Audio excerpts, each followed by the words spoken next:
Good afternoon, everybody. Hope you guys are well, and we are entering the first of a couple of little off-season dead periods. I've done everything I can to exhaust all the potential free agency discussion topics, and I think we've done a really good job of that. And now we're just kind of sitting here waiting. The franchise tag window just opened, so we're going to wait on that. But other than that, we're mostly just waiting for the NFL Combine. And then after that, we have actual free agency. And then after that, we're waiting for the draft. So right now, it's kind of about waiting. And when you're just waiting for things to happen, you probably make too big a deal out of every little thing that comes across your desk, right? That's just human nature, right? There isn't much to talk about, so the stuff that there is to talk about, you blow up a little bit. So I don't know if this is really something that should be blown up, but when it comes to the most interesting topic concerning the Seahawks this offseason, which is what do we do with Geno Smith, I think it's important to pay attention to the other free agent quarterbacks this offseason. And chief among those quarterbacks, I think, is Daniel Jones. Daniel Jones, to me, I mean, I don't know if he's going to get paid first. I understand that. That kind of feels random, right? Who gets paid first between Geno Smith and Daniel Jones? So I'm not going to imply that Daniel Jones is definitely the first domino to fall, but he is one of those quarterbacks who is a free agent this offseason who I think is going to, if he does indeed go first, provide a glimpse into what may happen with what may happen with Geno Smith concerning the Seahawks. And what I mean by that is the amount of money Daniel Jones gets will likely inform what Geno Smith gets. And we've been hearing some things lately that have made me start to lean towards the belief that Geno Smith won't be back in Seattle. Obviously, Pete Carroll has been mostly positive about the idea of bringing Geno back, but John Schneider not so much. And I don't think it's hard to figure out why.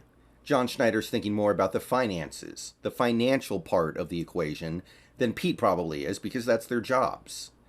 And when you look around at what is happening outside of just the little bubble of Seattle football, and you see something like this tweet that I have on screen, you start to make the connections and you start to go, oh no.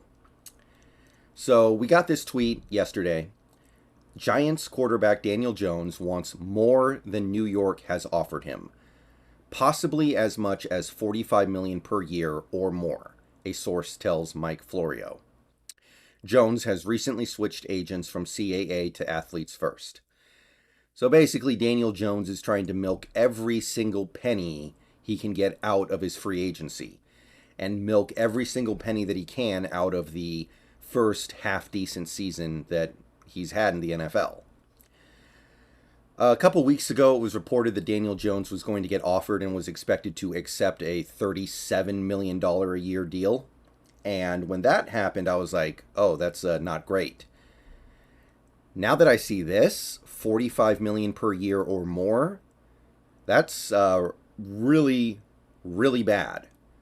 Well, it's bad for the Giants because they're paying Patrick Mahomes prices for Alex Smith level play, but it's bad for us too because, look, I've tried looking at this as many ways as I can, but no matter how many ways I look at it, I come back to one indisputable fact, and I can't get this fact to be flipped in my head no matter how hard I try. Whatever Daniel Jones gets per year, Geno Smith should get more. Now, granted, Daniel Jones does have some advantages in this area. He's a little bit bigger than Geno Smith. He's more of a prototype. He's younger. He does have some untapped potential that maybe hasn't been realized yet because he's not played with good receivers and he's not really had a good offensive line so far in his career. These things are all true. But At the end of the day, no matter how hard I try to force myself to believe otherwise, I look at this and I just go, at the, as much as I can say in favor of Daniel Jones, he uses his legs better than Geno Smith. He has a playoff win. Technically he does, and Geno does not have one of those. I still can't get there. Daniel Jones in 2022 led a approximately league average offense. It was like 15th in the league. So significantly worse than Geno's offense. He threw for barely over 200 yards a game and less than one touchdown a game. Now, I would be disingenuous to not point out the fact that he did add a lot with his legs. He had 700 rushing yards. That matters. He also reduced his turnovers significantly and was actually one of the most turnover-free quarterbacks in the league. But this is textbook game manager stuff. With Geno, yes, I'm getting a guy who's a little bit smaller, or shorter at least. He's a lot older, and he doesn't use his legs as effectively. But at the end of the day, none of that overrules the fact that Geno Smith made the Pro Bowl. He had a much higher completion percentage. He threw for about 50 extra yards per game over Daniel Jones. He had double the touchdown passes.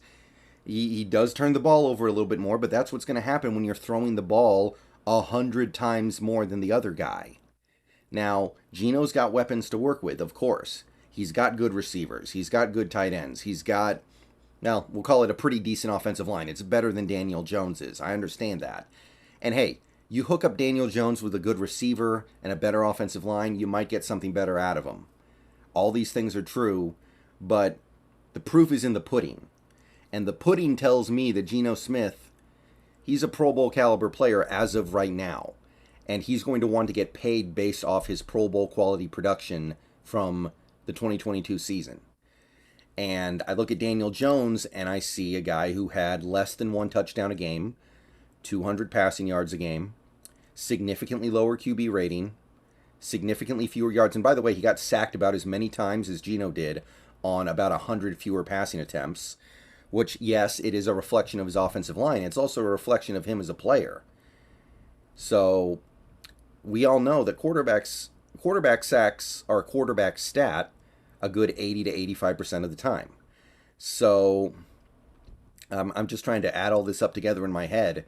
And whatever Daniel Jones gets, Geno Smith is probably going to get more. So, if this happens, we have a big problem. If Daniel Jones gets $45 million a year, Geno should probably get $50 million a year.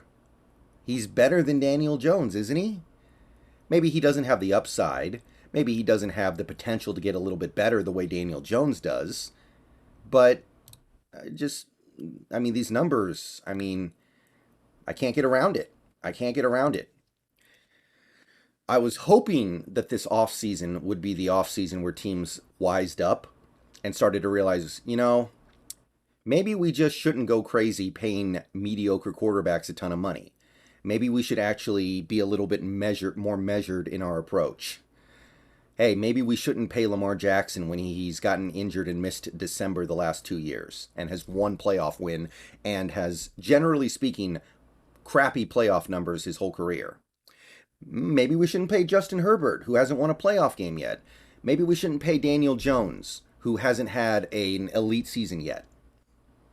No, it's not happening. Instead, it looks like New York's going to ruin it for the rest of us. And maybe somebody else would have ruined it anyway. Maybe Baltimore would have given Lamar $60 million or something. Maybe the Chargers would have given Herbert $60 million anyway. That's always possible. But at least those moves I can understand on some level. At least I can make some sense of it, right? Lamar Jackson's won an MVP. Herbert's a great quarterback. He's put up great numbers, had great performances. One of the best arms in the NFL. I kind of get that. I don't know if it should be done. But Daniel Jones, $45 million a year.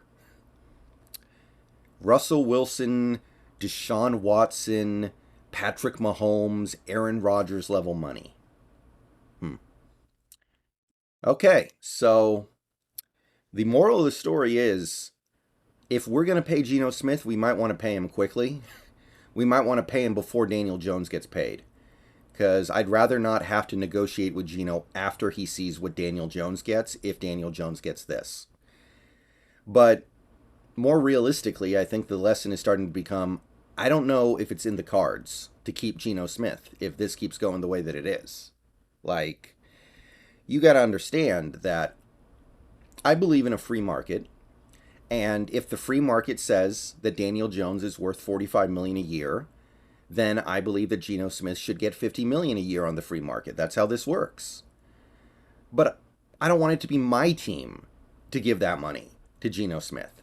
And I'm not one of these guys who never wants to pay the quarterback. I'm not one of these guys who, uses my wristwatch calculator to calculate that, oh, if you're paying your quarterback more than 17.64587% of the salary cap, then your odds of winning the Super Bowl go down by 8.69420%. No, I'm not playing that game. I'm absolutely okay with paying a quarterback. But it's got to be the right quarterback. And I don't think paying Geno Smith $50 million a year is a winning formula. But to my eye, that's where we're headed right now. I'm looking at this and I'm going, if this happens, then that is going to happen to keep Geno. And that doesn't need to happen. I'm totally fine giving Geno $30 million a year. Honestly, I think I'd be okay with going with 35. But you start going beyond 35, I back out. I have to back out a little bit on that. And I have to say that that doesn't strike me as a winning formula. Let somebody else do it. We can move on and find other ways to win in future years. Let me know what you guys think. Do you buy it? Do you think it's going to happen? Can you justify it in any way? I don't think I can. See you guys later. Go Hawks.